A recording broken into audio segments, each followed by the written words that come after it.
Bonjour, Jenny Montefinez, j'ai 51 ans, j'ai entrepris une formation en apprentissage Bac Pro en 3 ans en section Agora, assistant à la gestion des organisations et de leur activité. Je n'ai pas eu de difficulté pour trouver un employeur. J'ai eu plusieurs contacts pour lesquels je n'ai pas donné de suite. J'ai postulé ensuite à la métropole du Grand Nancy où ma candidature a été retenue. J'ai été très bien accueilli au sein de l'UFA Robert Schuman de Metz et de la métropole de Grand Nancy. Et mon statut RQTH n'a posé aucune difficulté pour la suite de ma formation.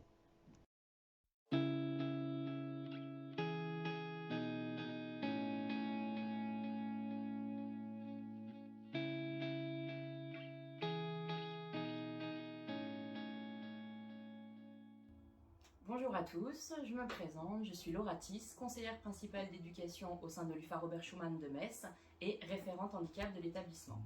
J'ai donc pour mission d'accompagner au quotidien les apprentis nécessitant une attention toute particulière, quelle que soit la pathologie rencontrée. Donc cette mission passe tout d'abord par l'identification des personnes concernées.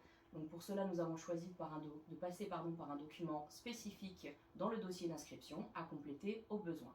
Par la suite, cela va entraîner un entretien individuel avec l'apprenti ou avec sa famille dans le but de mettre en place un parcours individuel de formation, c'est-à-dire de définir quels seront les aménagements préconisés dans le cadre des cours, mais également quels seront les aménagements préconisés dans le cadre des examens.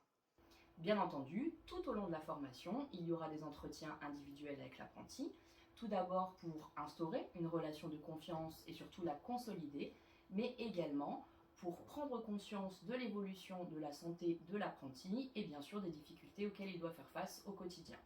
Ces entretiens pourront nous amener bien sûr à remanier les aménagements mis en place en début de formation au besoin. Donc être référent handicap d'un établissement, cela nécessite bien sûr, en dehors de tout cela, de se former au quotidien sur le champ du handicap, aussi large soit-il, et d'avoir surtout un réseau très fort, très solide de partenaires ou de personnes ressources en cas de besoin. Donc oui, être référent, c'est une très belle mission qui, si on la prend à cœur, nécessite beaucoup de temps et beaucoup d'investissement. C'est pourquoi, pour cette nouvelle année, nous avons pris la décision de recruter Monsieur Vary, qui est juste à côté de moi ce jour, qui va dès à présent prendre mon relais et se consacrer pleinement à cette mission. Merci.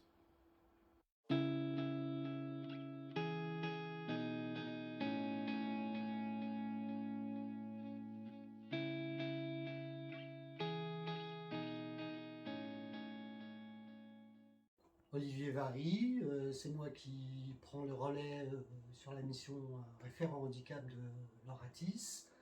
Voilà, et dès la rentrée, je serai enchanté de vous accueillir et de vous accompagner tout au long de votre parcours de formation.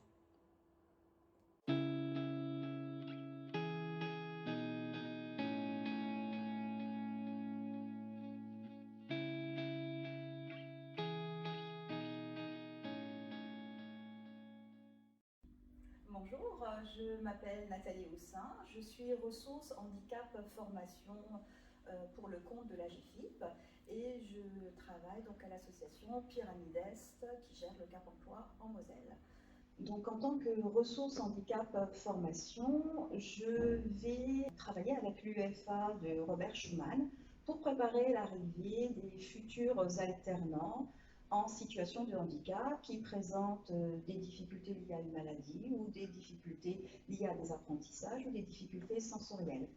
Mon travail avec l'UFA et notamment le référent handicap va consister à étudier les besoins de la personne par rapport à son parcours scolaire, mais aussi par rapport à sa situation de handicap, pour essayer d'anticiper au mieux ses besoins de compensation et d'adaptation au sein de l'UFA. Donc le travail va se faire de façon à recevoir l'apprenti ou le futur apprenti s'il va rentrer en apprentissage, en lien avec le référent handicap. Et puis s'il y a d'autres personnes qui connaissent le parcours, qui peuvent nous apporter leur avis, eh bien, on va aussi les mobiliser pour nous aider à identifier ce qu'il faudrait mettre en place. On va travailler aussi avec le référent handicap et la personne sur toute la partie préparation aux examens et les aménagements des épreuves d'examen. Donc notre rôle va être d'identifier avec la personne en situation de handicap qui est apprenti ou qui est en formation, d'évaluer donc qu'est-ce qu'on va mettre en place pour réussir et passer les épreuves d'examen dans les meilleures conditions.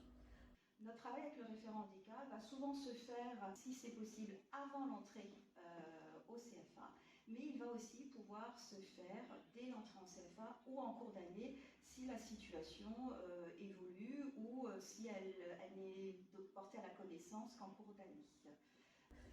Au fur et à mesure des étapes de parcours, on va faire des points en fonction du besoin de la personne ou du référent handicap.